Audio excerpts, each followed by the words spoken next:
Hi, this is Asing. You are now watching Asing Math TV. Normal distribution is a continuous probability distribution that exhibits symmetry around its mean value. In this video, I'll explain how to determine probabilities and associated z-scores using the standard normal distribution table. Consider the weight of a pair, which follows a normal distribution with a mean of 165 grams and a standard deviation of 15 grams. If we denote x as the weight of a pair, then x can be described as following a normal distribution with mean of 165 and variance of 15 squared. To find the probability that a randomly selected pair weighs less than 170 grams, we should first standardize the value by subtracting the mean and dividing by the standard deviation. Let's use this normal distribution curve. The standardized value we obtain is a positive, so we should mark it on the right side of the curve. Based on this symbol, we should shade the area to the left. Recall that the normal distribution is symmetric about its mean, which means that we have an area of 0.5 on each side if we divide the curve evenly. By comparing, the shaded area has an area greater than 0.5, which matches the probability corresponding to the z-score 0.33. Thus, our answer is 0.6293. However, for a higher level of accuracy, we should find the probability by using the interpolation method when the standardized value is more than 2 decimal places.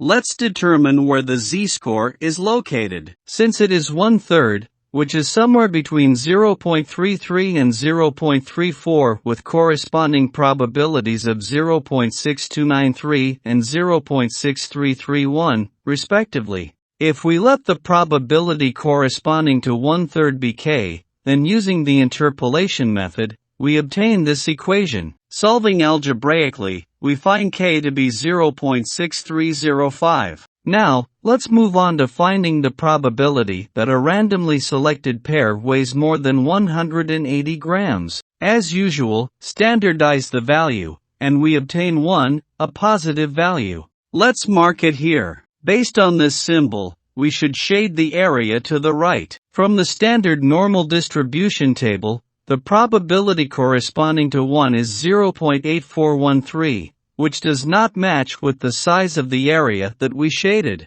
In other words, 0.8413 refers to this area. Remember that the total probability is equal to 1, which means that to determine the shaded area, we subtract 0.8413 from 1, and we should obtain the correct probability. Example 3. Find the probability that a randomly selected pair is more than 130.2 grams. Again, standardize the value, and we obtain -2.32, a value on the left side of this curve. Let's mark it here. Based on this symbol, we should shade the area to the right. It seems like we've reached a challenging part where we could not find a negative z-score from this standard normal distribution table. No worries, it's not that difficult since we can read the absolute value from the table. The probability that corresponds to 2.32 is 0.9898, which exactly matches the size of the shaded area. Thus, we conclude the answer. Example 4. Find the probability that a randomly selected pair weighs between 169.5 grams and 179.7 grams. This time we have a range,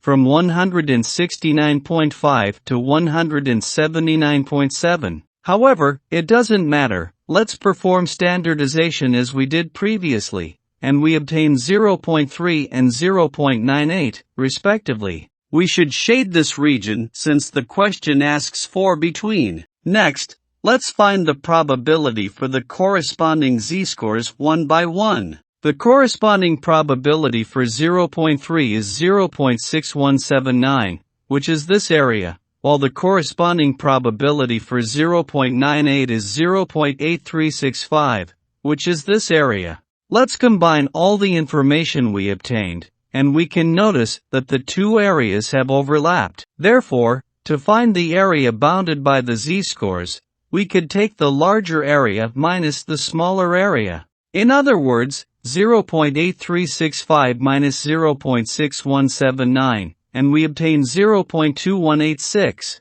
Now, let's find the probability that a randomly selected pair weighs between 134.25 grams and 192.3 grams. Again, it's a range. Let's perform standardization as usual, and we obtain minus 2.05 and 1.82, respectively. Again, shade this region for between. Next, let's find the probabilities for the corresponding z-scores. Again, always take the absolute value of the z-score when reading the table. Thus, we should read 2.05, and the corresponding probability is 0.9798, which is this area. On the other hand, the corresponding probability for 1.82 is 0.9656, which is this area.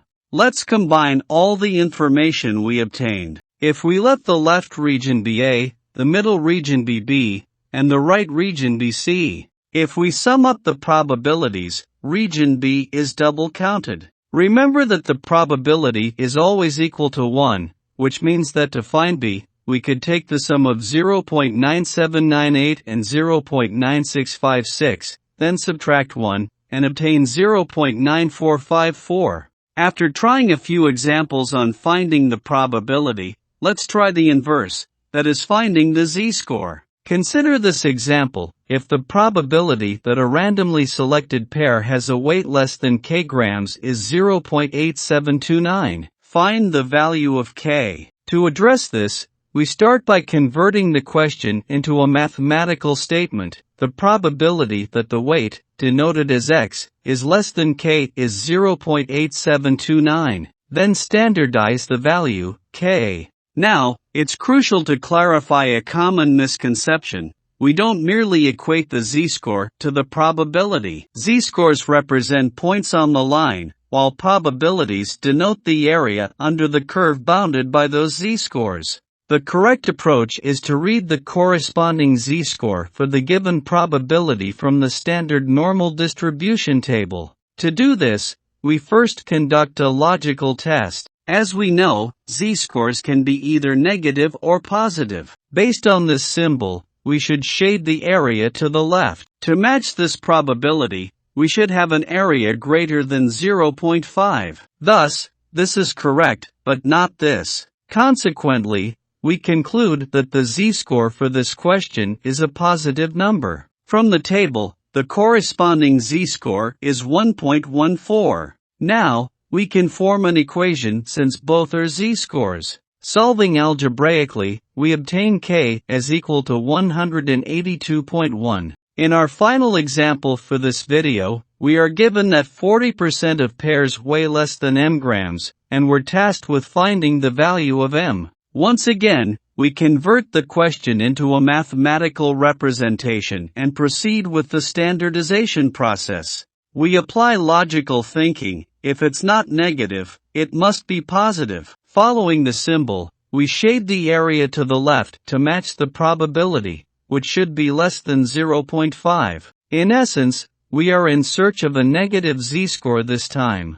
Though we might not find 0.4 directly in the table, this is not a hurdle. We can use 0.6 since it shares the same line. From the table, 0.6 is approximately located here. Consequently, the corresponding z-score, let it be k, falls between 0.25 and 0.26. Let's create a table for clarity. Next, we'll set up an equation using the interpolation method. Solving algebraically, we obtain k as equal to 19 over 75. However, remember that we need a negative z-score. So, let's add that negative sign to the z-score. Solving algebraically once more, we obtain m as equal to 161.2. That concludes our exploration of probability and z-scores in normal distribution. Thanks for watching, and I hope you have a wonderful day.